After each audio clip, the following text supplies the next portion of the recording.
and welcome to another episode of Baggers Chat. My name is Mitch Pattinson, and as always, he's returned back, Ethan Daffy. And today we are previewing our round 11 clash, Carlton v Gold Coast Suns at the MCG, Saturday, 25th of May, 1:40. Oh, no, it's not at the MCG, sorry, Marvel Stadium, 25th of May. I had our flashbacks from last year against the Suns, 25th of May, 1:45 p.m.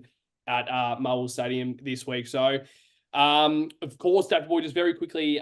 So you obviously were not here for the review clash. So just try and give your very quick thoughts on that game. I know that you weren't able to watch a lot of the game, but the parts that you were able to watch, what was your thoughts on that? And also, how are you going, mate? Yeah, well, I'm going well, first of all. Going pretty well. I had a busy weekend. I was barely bloody home, so couldn't catch the game. I only caught the first quarter, which was actually all right.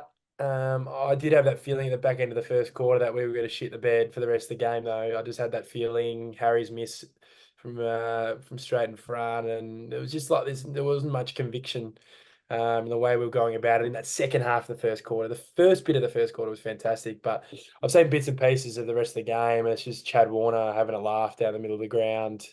He was having a laugh with the ball in his hand, I think, at one stage. Yeah. Which is just broken tackles, all that sort of stuff. But we've got to bounce back this week because this last month has been horrific. Yeah, no, it's a good way to put it.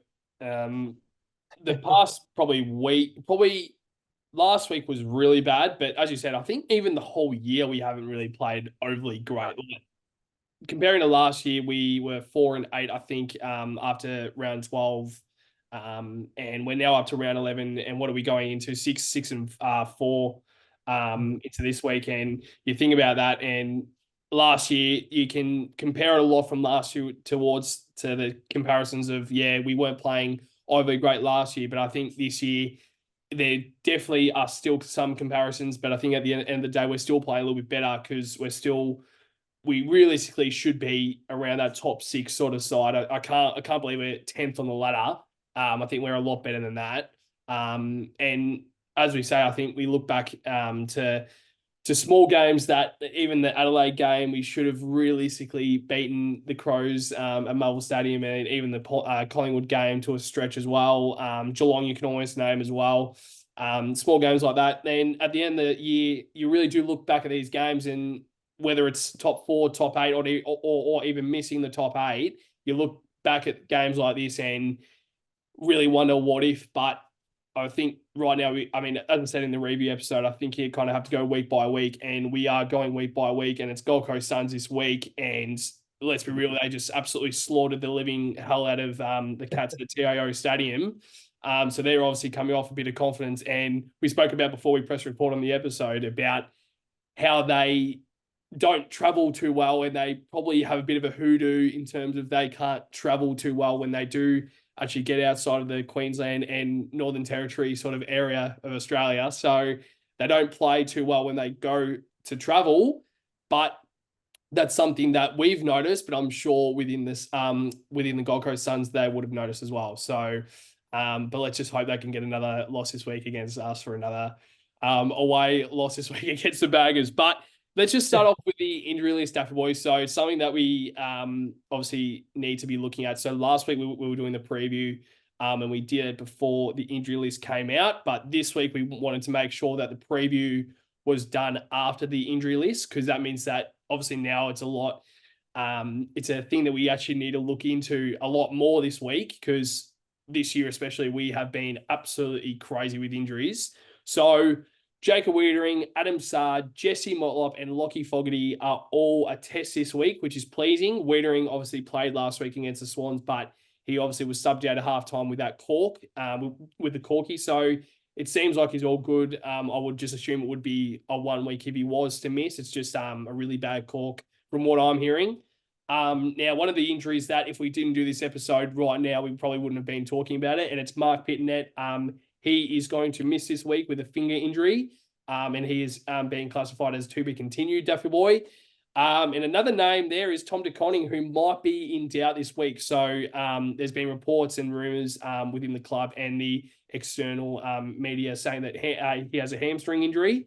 So that's another conversation, Daffy Boy, in terms of who we play as a ruck.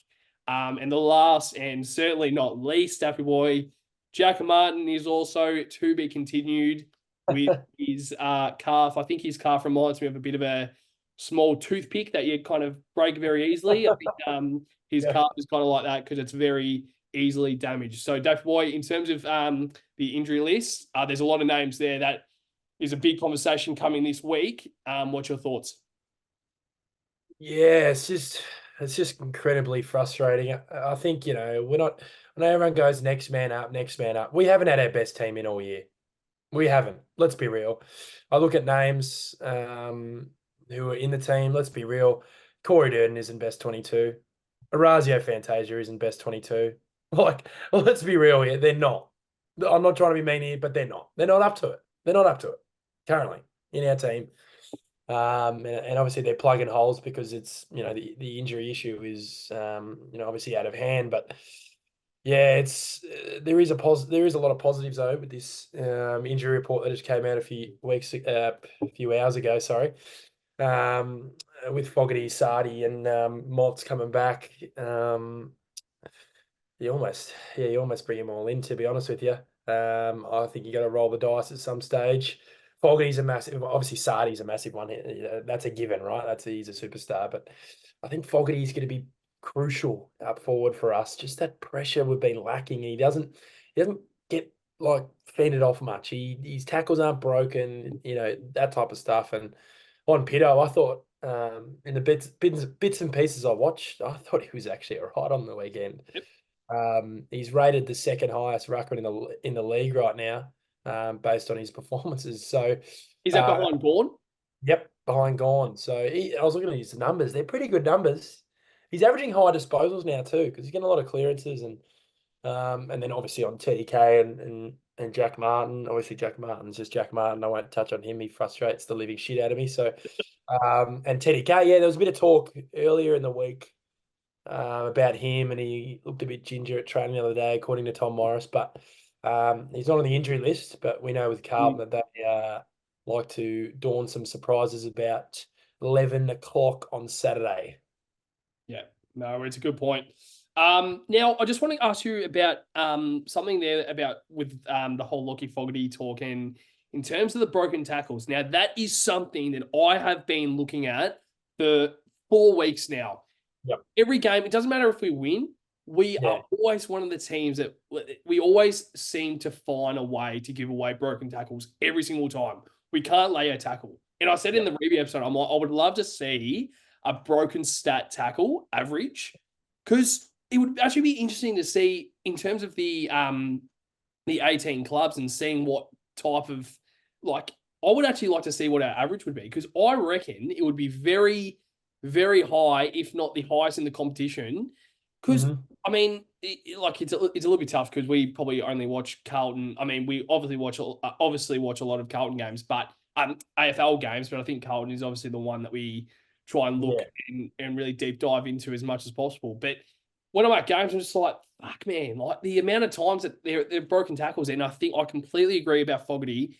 He is the first guy that comes in out of these probably 3 or 4 potential inclusions. I mean, obviously Adam Sard is a massive in because he's an absolute superstar. But I think the next one behind him is Lockie Fogarty.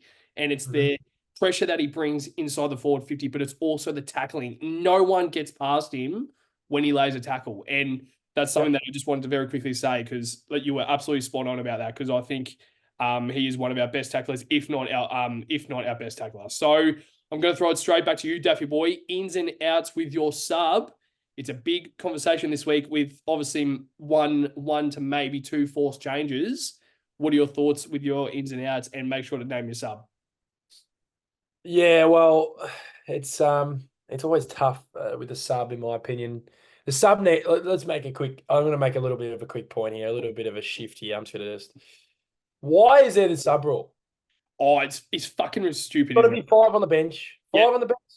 And we don't have to worry about that. You can put on that 5th guy if you want to, or you don't have to. Yep. But fuck, that's just me quickly talking about the sub rule. I think it's a waste of time. That's why they got rid of it in the first place. before bringing it back again a couple of years ago. But I've got 3 changes in this side. I've got 3 outs. Obviously, Pitto with his finger injury. Obviously, that's a forced change. Once again, I think we've had a forced change every single week of this season, which has been unbelievable. Actually, no, there was 1 week where we didn't have changes, which was probably the first time since like 1964. So that was good. So so I've got Pitternet out, Corey Durden, 3 touches. Come on, man. Nah. Come on, man. He's not up to it. And Orazio Fantasia is also out for me. So that's 3 changes. In for me, Adam Sard, Motlop, and Fogarty. A lot of people saying I could see Motlop playing a week in the twos. I wouldn't be against that. But I just think we need him in, to be honest. If he's right, to go get him in. But he's had some issues with a range of injuries. So if they're going to take their precaution, just go play the twos. But you're playing twos anyway. You're playing footy. So why not have him in the AFL team? Because I cannot see Durden or Fantasia in this team. I can't watch. I won't turn up on Marvel Stadium if one of them are playing or starting on the ground, as a matter of fact. And obviously Lockie Fogarty in for me. With the sub, I've actually got Jack Carroll again. Yeah, it's tough.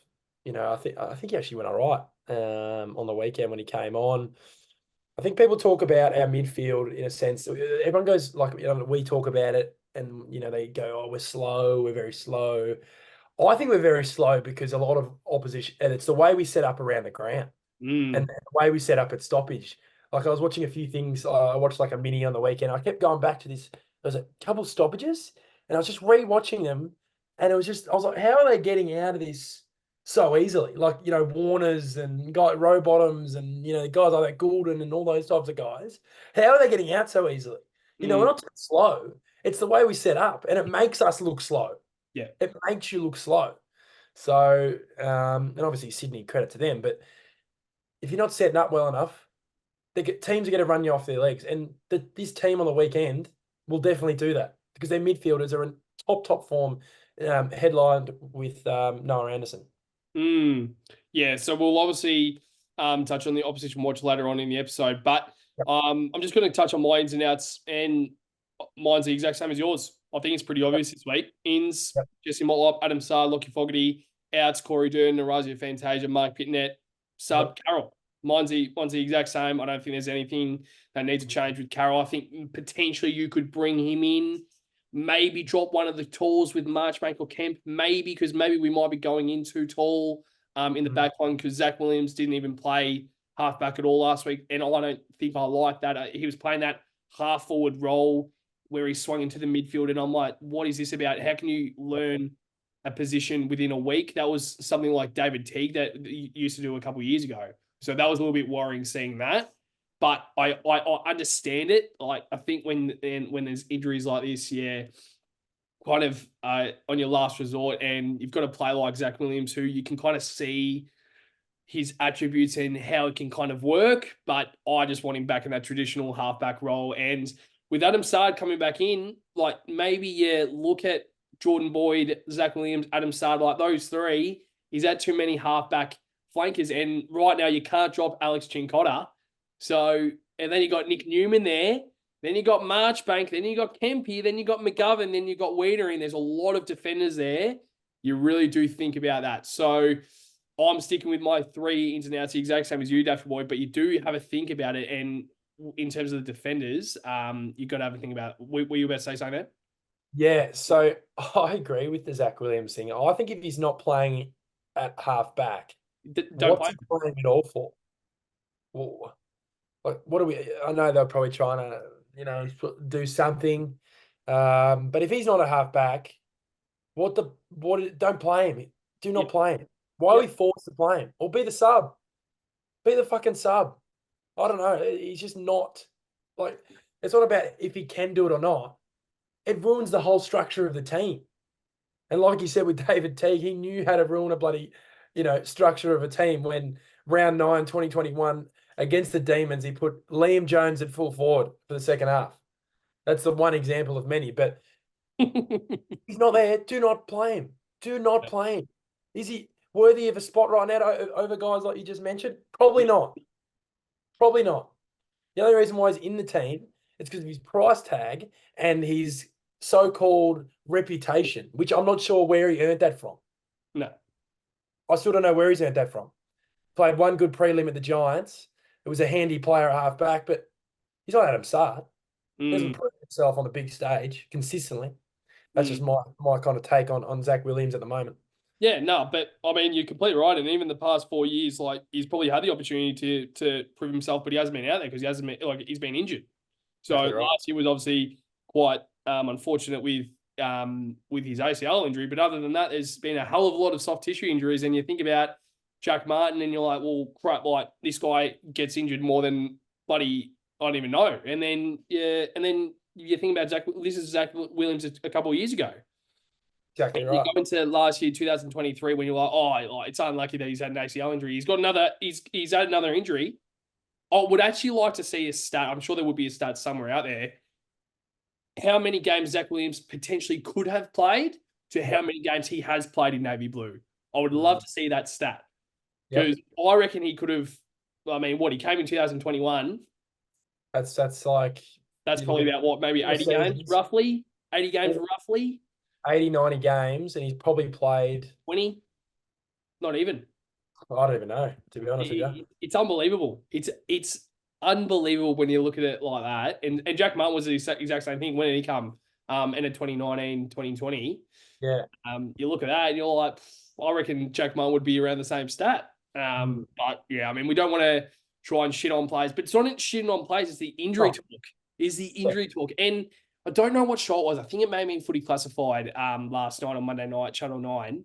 And I think there was a chat about the whole Carlton injury talk. And I think Hutchie asked Kane about the if it's Andrew Russell. Now, you can talk about Andrew Russell. I don't think it's necessary. Oh, of course, he holds a stake in that because Yeah. at the end of the day, he's the head of the whole development. He needs to be in control of the strength and conditioning. He needs to be in control of all of that. But there's other people that help him out. Like he doesn't give a program to Adam Chera. He doesn't like he assists it, but he looks at the overall program. So Yeah. when he goes to training, he looks at everything. He needs to see how this guy's pulling up, how this guy's pulling up, blah, blah, blah. But outside of that, in terms of the programs, that goes to other, like he can't manage 42, 43 players. No. He has other people to. So there's been absolutely shit talk on Andrew Russell, which might be valid. I'm not sure.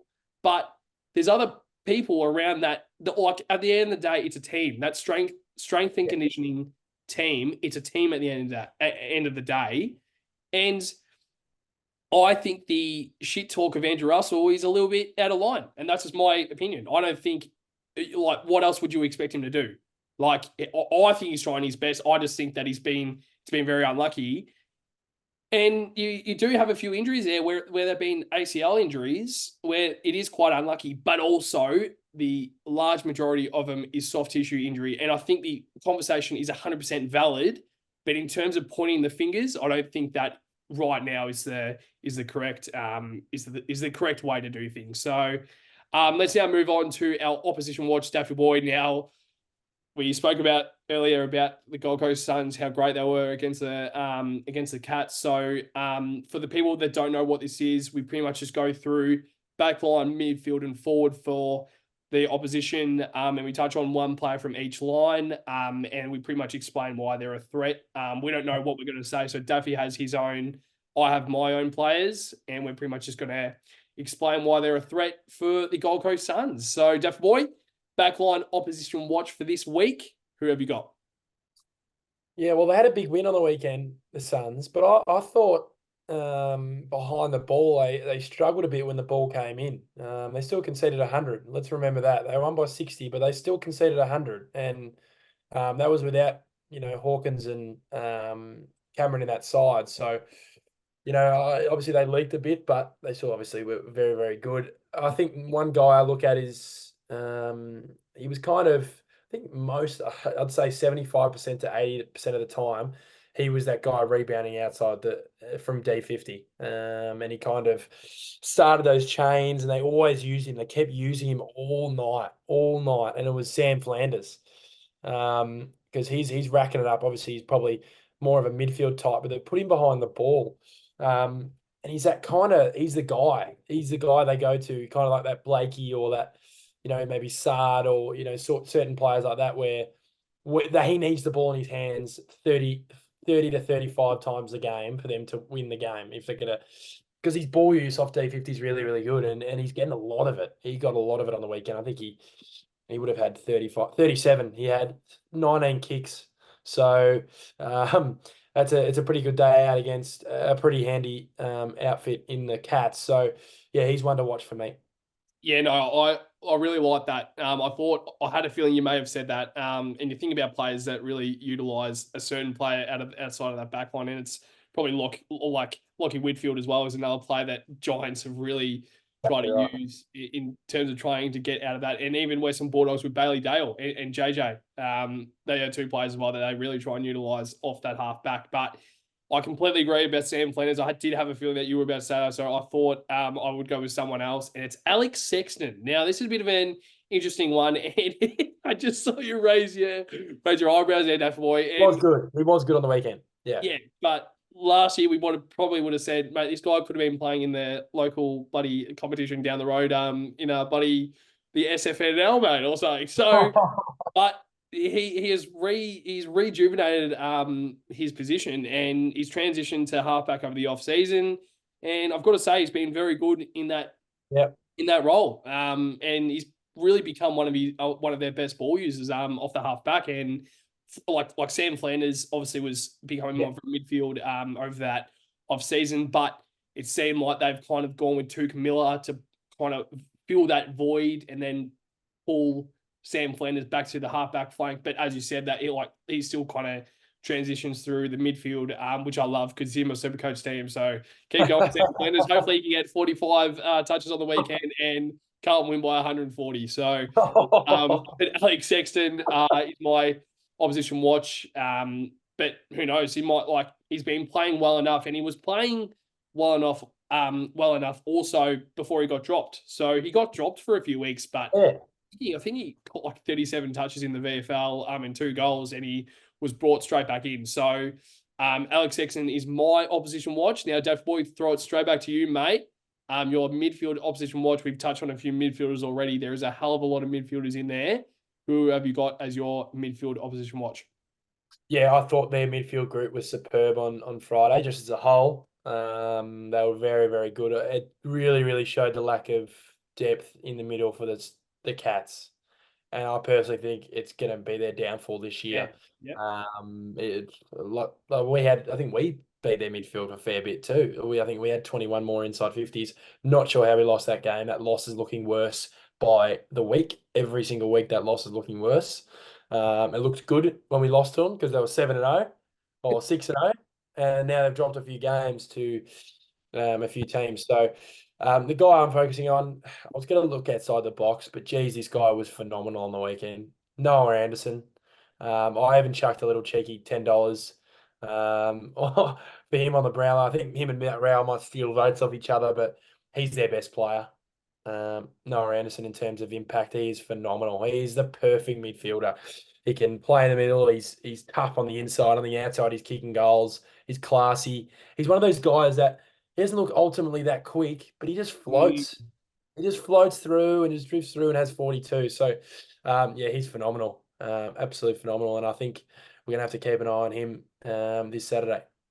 Yeah, I did have a feeling you may have said Noah Anderson. I did have Noah Anderson on my opposition watch, and that was never going to change. The first person that you really thought of in terms of the midfield opposition watch, straight away thought of Noah Anderson. 42 touches, 2 goals, 18 kicks, 24 handballs, 3 marks, 4 tackles.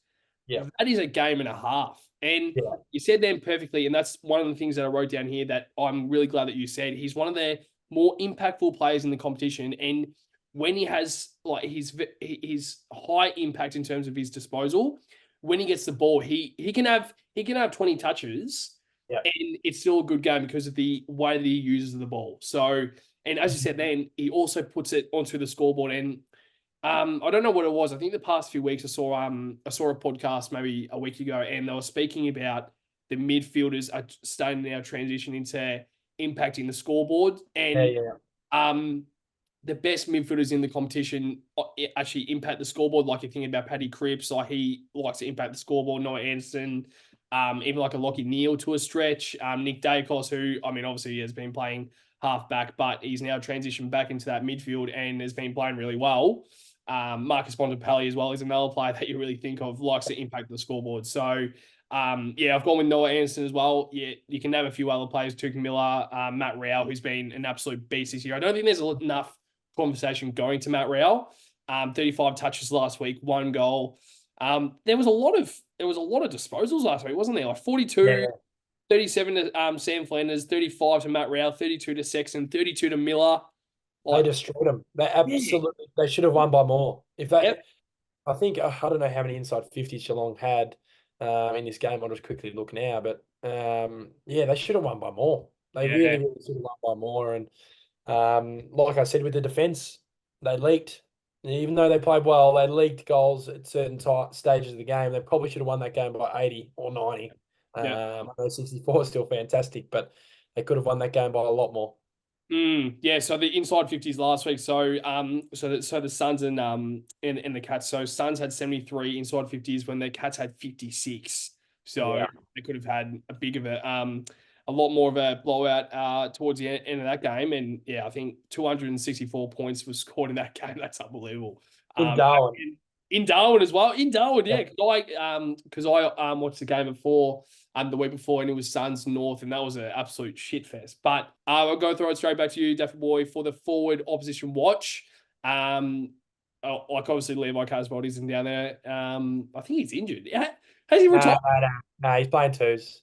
Played Okay, twos the last 5 weeks. Yeah. right. I was going to say, I'm like, surely he hasn't retired. I don't think I've heard of him retiring. But yeah. So it's not really the Levi Casbolt Cup this week, Daffy Boy. So forward line opposition watch for the Suns, mate. Who have you got? It definitely will never ever be the Levi Casbolt Cup. I don't even know what cup it'll be. Maybe the Nick Holman Cup. But Yeah. up forward, yeah, the Suns are they got a few weapons there now. There's one guy I'll just say his name, but it's Jack Lukosius, Yeah, and he's he good. was great on the weekend. But the thing about him is he's flaky. He's flaky at certain games. I reckon last year, maybe that first game we played him, he was awful. I remember he was just absolutely awful. Like he just kind of just roams around the ground and goes through the motions. But then the next week he kicks six. So Mm. the reason why I've got a focus on him is we just can't let him off the leash early because the Geelong gave him a goal in the first 30 seconds of the game. I think the big fella, the ruckman, marked it and he kicked it backwards into the goal square and kicked it straight to Lukosius and he kicked the goal. And then he starts getting up and about and he kicks 3 goals in the first quarter. Yep. So he's one of those guys. If he's running hot, he's going to be running hot for the entirety of the game. So we're going to have to watch him. I think he's a great footballer when he's on. But like I said, I think this, sometimes certain, elements or, discipline in his game that he just seems to just bring out in a bad way sometimes. And I Mm. think if he just nails that in, it'll be a very, very good footballer. I think he is a very good footballer, but a genuine A grade, consistent footballer. But yeah, that's my focus. Yeah, no, I like that.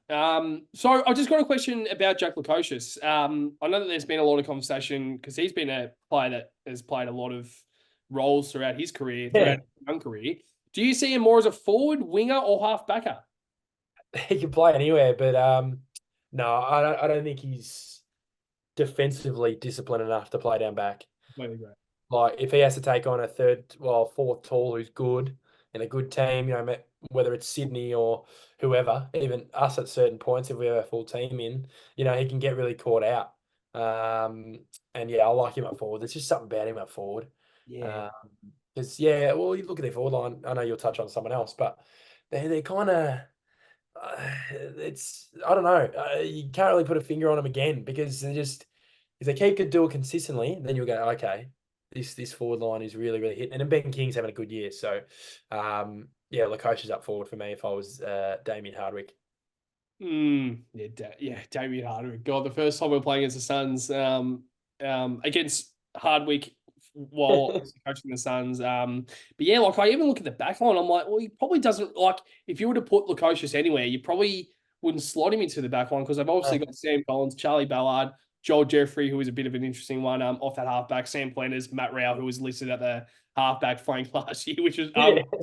which was a bit interesting. And even Mac Andrew, like he's been quite good this year as well. Absolutely. So you kind of look at that, you're like, yeah, I think Jack Lukosius probably is suited more as a forward. And I think, as you said, there's something about him as a forward. I kind of Yeah. like I like the way that he plays. So yes, my forward opposition watch you've mentioned him before, and it's Ben King.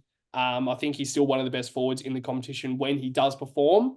And I will say this right now, I think St Kilda probably shouldn't have gone with Max King because they should have gone with the other brother, Ben King, because right now he is by far the better forward, and not a lot of people would probably say that, but I think the realistic ones, if they actually would come out and say it, I think Ben King is performing better. And right now, if they were to redraft that, and can we just say about that, I hate it when the media do the redraft. Oh, Like, yeah. how bad is it? Because they like even when we drafted Paddy Dow in 2017, like he was he was probably pick 3 back there. Yeah. How can we tell how their careers would turn out? And like I think there was also a conversation where I think St Kilda could have picked Marcus Bontempelli and Christian Petrarca, but they ended up picking Paddy McCartan and Jack Billings. Yeah. At the I, time, Paddy McCartan was one of the best key forwards in the yeah. underage competition, and Jack Yeah. Billings was like a freak.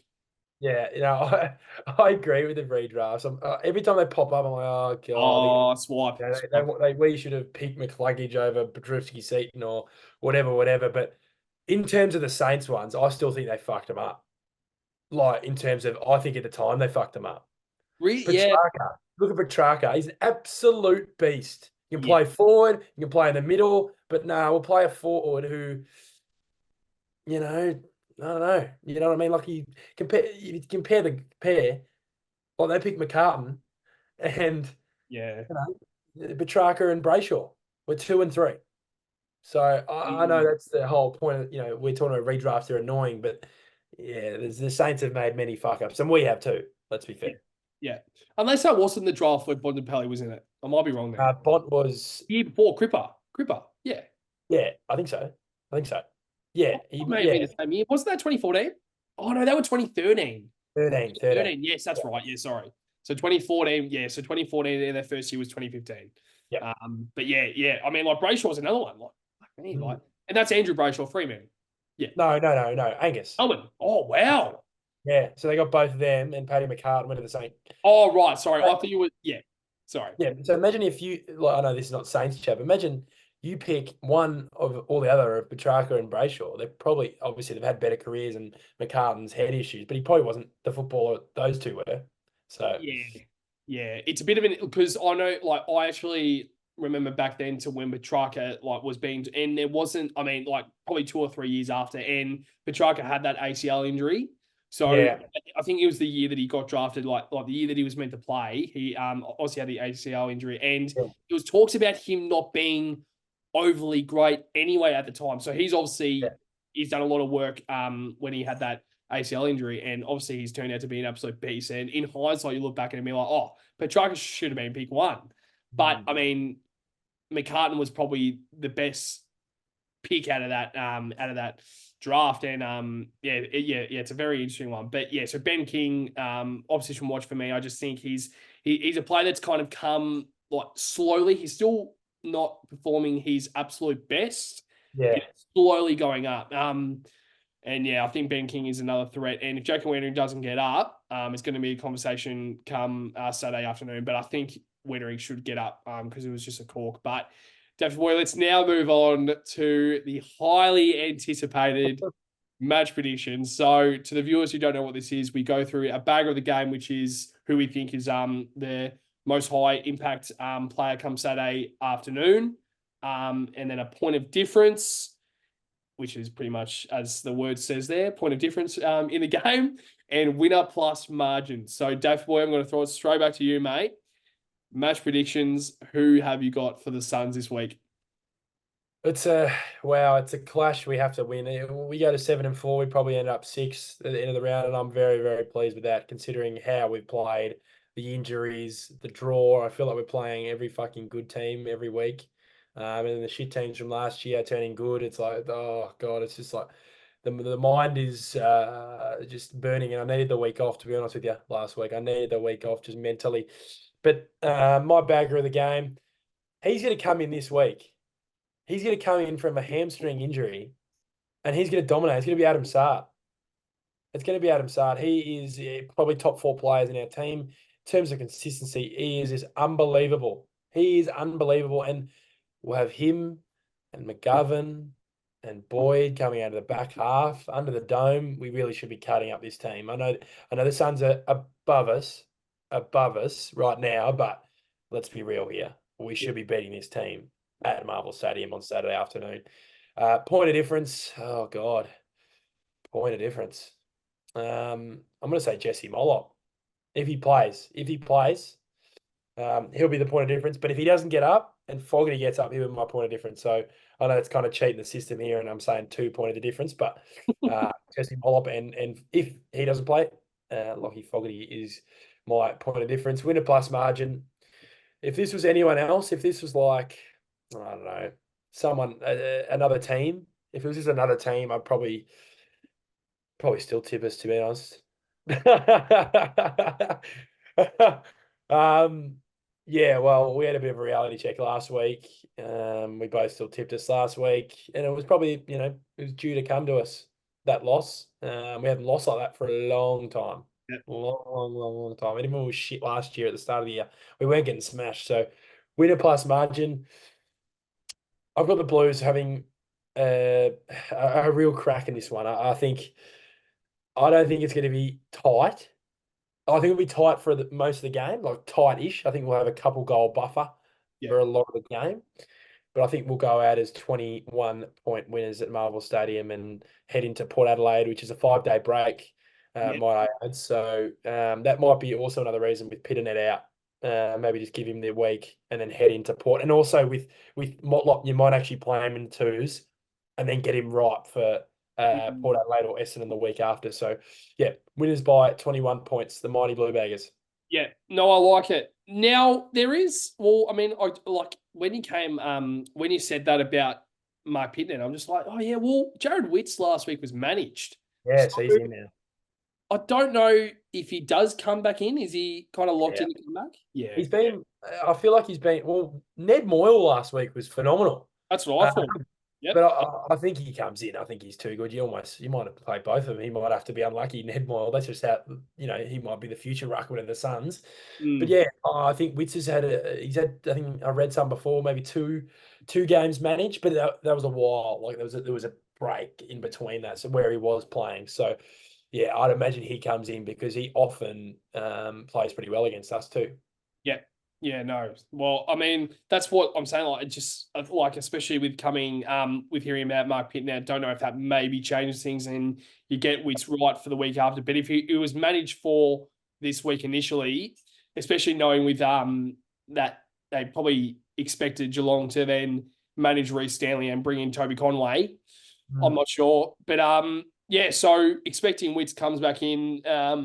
It's going to be a big test for Tom Nicconi, especially coming off a rumoured hamstring injury. And we haven't even touched on it. If Tom Nicconi doesn't get up, it might be a debut this week for Alex Murkoff. So another ruckman that we have is Hudson O'Keefe, but he somehow, some way has a 7 to 11 week hamstring injury.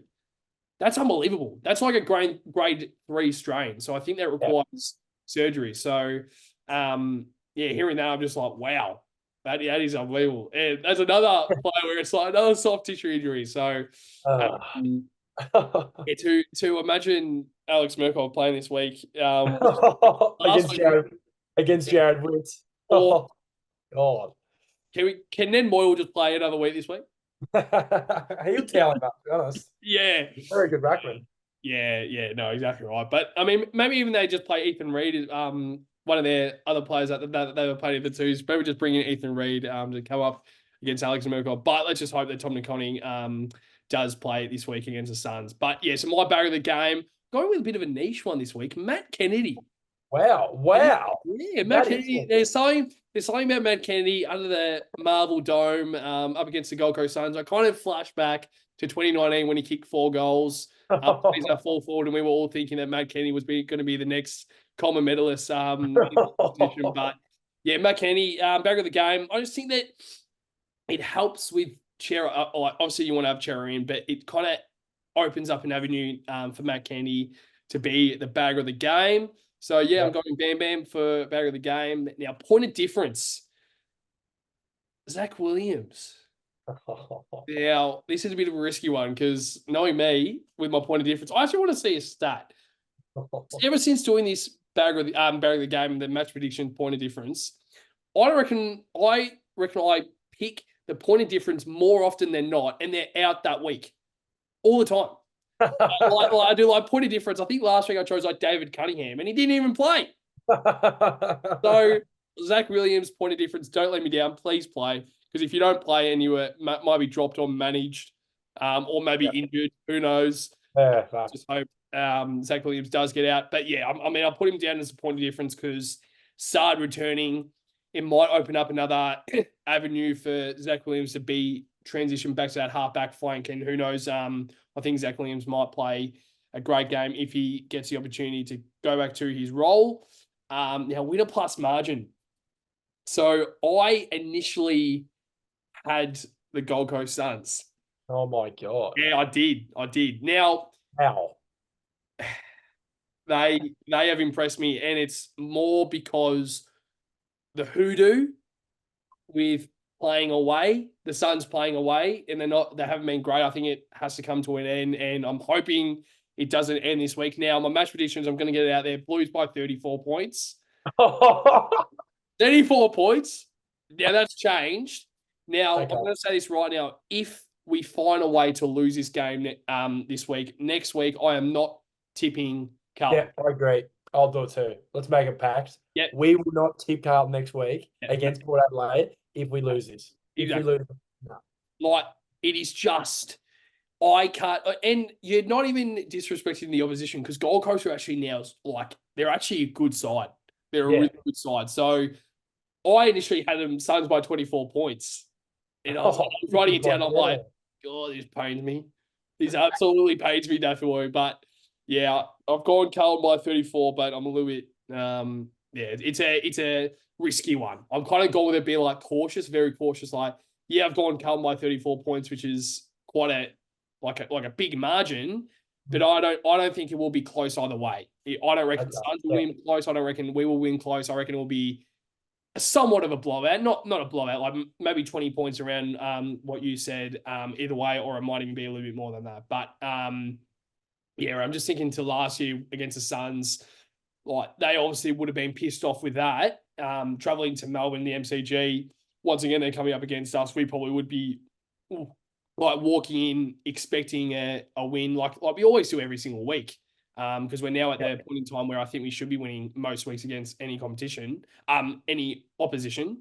But yeah, I just think this week it's another chance for us to kind of regain the trust with the club and really somewhat throw out a good performance in front of the Suns at the MC. I keep on saying MCG, Marvel Stadium. Keep it in, Patto. Keep it in. Marvel Stadium. But Dave Boy, before we wrap up the episode, is there anything else you would like to touch on before we wrap it up?